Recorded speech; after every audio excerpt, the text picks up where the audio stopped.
Hi everyone, welcome back to another INBDE prep video. I'm Macy, and today we're going to be diving right into our first principle of ethics, patient autonomy. Patient autonomy revolves around a concept known as self-governance, which basically just means having control or rule over yourself. The dentist-patient relationship is one of mutual understanding, and this ethical principle ensures we respect our patient's opinions and information. Let's take a look at this concept in a bit more detail. The exact definition for patient autonomy as an ethical principle is honoring the patient's right to self-determination and keeping information confidential. This text is in yellow because it is high-yield information for the boards. Any text you see in yellow throughout this video series is high-yield information and something you should definitely do your best to commit to memory. This definition of patient autonomy is definitely one of those high-yield concepts. Now, as we look at this definition, we see that this ethical principle encompasses two concepts. The first concept focuses on patient's desires. We want to provide treatment that respects a patient's preferences. We should always provide the care that the patient wants for themselves, with some limitations, of course. There is an important balance between prioritizing the patient's desires, but still being sure to provide the clinically acceptable standard of care. We are the trained dentist and are more knowledgeable about treatment options. Just like we would never force a patient to undergo a treatment they wouldn't want, we cannot be forced by a patient to deliver a treatment they desire if it is below the acceptable standard of care. Patient autonomy is focused more on the patient involvement in the treatment decision process, which we will talk more about in a bit. The second concept that patient autonomy encompasses concerns our patient's privacy. It is our responsibility to honor and protect the patient's confidentiality as they trust us with their medical information. Now that we have a general idea of this ethical principle, let's take a look at some ways in which we can honor a patient's autonomy. The first way we can honor the patient's autonomy is through patient involvement, like we mentioned earlier. We want our patient to be aware and involved in the suggested treatment and other practical alternatives. We always want to provide them with all treatment options, the benefits of each, the risks of each, as well as the prognosis.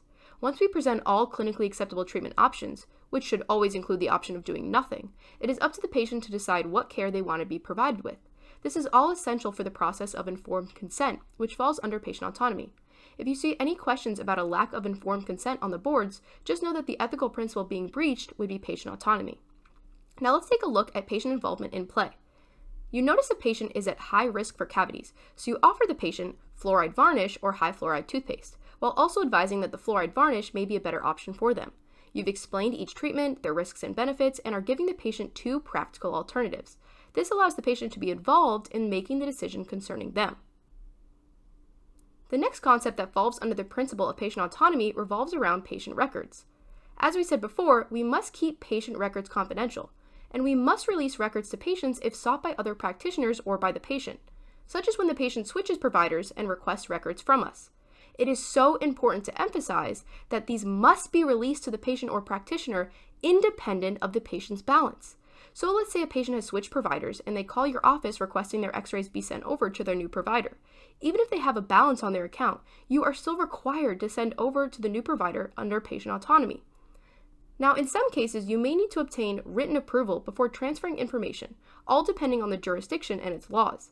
This may specifically involve particularly sensitive medical information, like HIV seropositivity or chemical dependence that the new dentist must need to know. If the jurisdiction's laws don't allow clear transfer of this information, then we need patient's written approval. This way the patient is made aware and approves of the transfer of confidential information. Another instance may be if you want to consult another dentist about a patient. Let's say you want a second professional opinion, but you can't keep the patient anonymous. This would be another example of when you would need to get the patient's written approval. If a patient refuses, the next step is to obtain legal help and even consider ending that patient-provider relationship. In essence, you must look at the jurisdiction's laws and situation for assessing what the best way to get patient consent is. A very important concept in any healthcare field is HIPAA. This states that patients have a right to their records under the Health Insurance Portability and Accountability Act. HIPAA respects the patient's autonomy and is something that you should always definitely associate with the ethical principle of patient autonomy because you will very likely be asked about it on the exam. We will go more into HIPAA in the patient management lectures, but for ethics, you should know the basics of HIPAA and how it relates to patient autonomy. Remember, under HIPAA, patients have a right to their healthcare records, and providers have a 30-day limit to provide dental records upon written request. This is true even if the patient has an outstanding bill for dental services. The provider is still obligated to release these patient records, and failure to do so can result in a complaint to the state dental licensing board and even fines. HIPAA also states that patient records are confidential and not to be shared with anyone. However, there are specific circumstances where patient records can be accessed without a court order. One such instance is when law enforcement requests it with legal documentation. Another instance is a forensic dentist who requires information for identification purposes, often in cases involving unidentified or deceased individuals. This means that anyone else requesting a patient's healthcare records must either have permission from the patient or a court order. So a family member or partner requesting their patient's records would not be allowed. Now let's go through some practice questions together to make sure we understand all the important concepts of patient autonomy. Example number 1, a patient requests that his records be sent to a new provider, but he has an owing balance on his account. What should the dentist do? Withhold x-rays until the outstanding balance is settled, request partial payment prior to records being released, advise patients to obtain new x-rays from the new provider, release the patient records but remind them of the unpaid balance, or request a fee to release records. Now go ahead and pause it and think about this question and then we'll go over it. Now the answer to this question is release the patient records but remind them of the unpaid balance. Now you are obligated as the dentist to release these records to a patient regardless of if they have an unpaid balance. That is part of patient autonomy. But it's definitely fair game to remind them of that unpaid balance. So if we go through these answer choices, we cannot withhold those x-rays. We should not request partial payment before releasing them. We have to release them.